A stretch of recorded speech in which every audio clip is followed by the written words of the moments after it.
This is for pre-calculus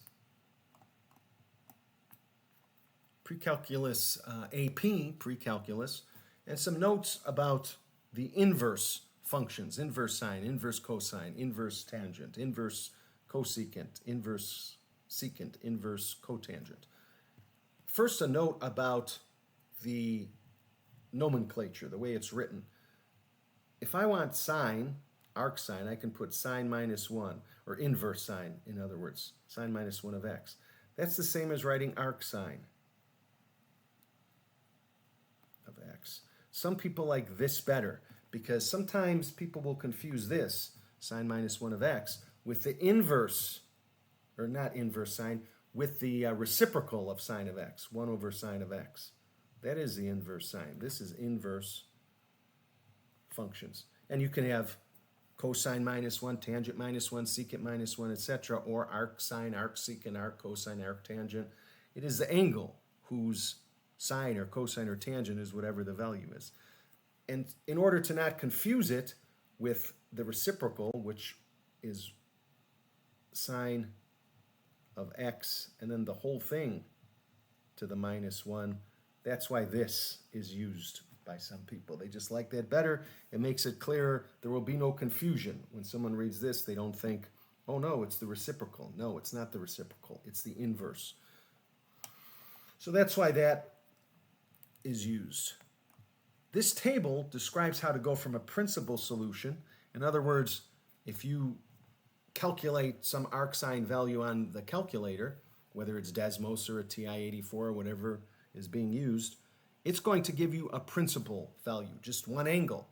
And then you have to convert that into a general solution as you go around and around and around the unit circle. Sine, and also cosecant, and tangent, and cotangent.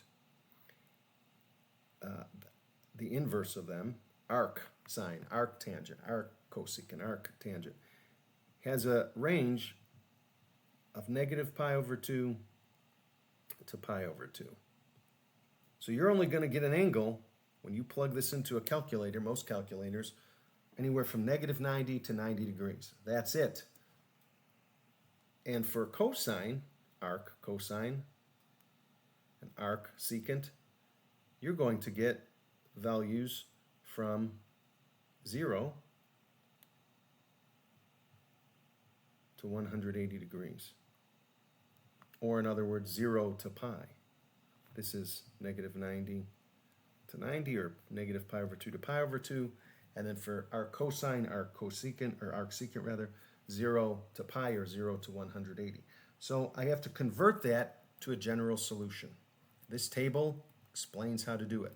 For arcsine, you would take the arcsine plus 2 pi n, or plus 180 times n, or pi minus arcsine, or 180 minus arcsine. That would be the principal value, 180 minus the principal arcsine, plus 2 pi n. Because this thing keeps going around and around and around and around and around and repeating on the unit circle. And then here's all the values for arcsine and arc cosecant are the same, arc cosine, arc secant, and then arctangent and arc cotangent. Notice arctangent is just arctangent plus pi n, because, and same thing with cotangent, because the period for tangent and cotangent is pi, not 2 pi. The period for sine and cosine is pi, and thus for secant and cosecant. For cosine, it is arc cosine plus 2 pi n, or negative arc cosine plus 2 pi n, or arc cosine plus 180 degrees, or negative arc cosine x plus 180 degrees. Here's an example. I will go from the principal solution and get the general solution. And I'm just going to do a simple example just so everyone can follow and see how it works. I just need more room. I'm going to say the sine of x equals 1/2. And by the way, let me prove this to you. Let me go to Desmos here, and I'm just going to do some. Let's say the arcsine of 1/2 is 30 degrees. Let me put in a k in there, because then I can make a slider. Notice how it can't be beyond -1, because the domain is -1 to 1. But see, at -1 it's 90, and at 1 it's 90. So -1 it's -90. Negative 90 to 90. And then beyond 1 or below -1, it's undefined because sine goes from 1 to -1. And the same thing with, let's try arc tangent. And I'm going to put that same k in there. And notice again, this one, same thing. It's going to go, k is -1. Now tangent just keeps going around because tangent repeats every pi. So it doesn't get undefined. But notice it's going from -90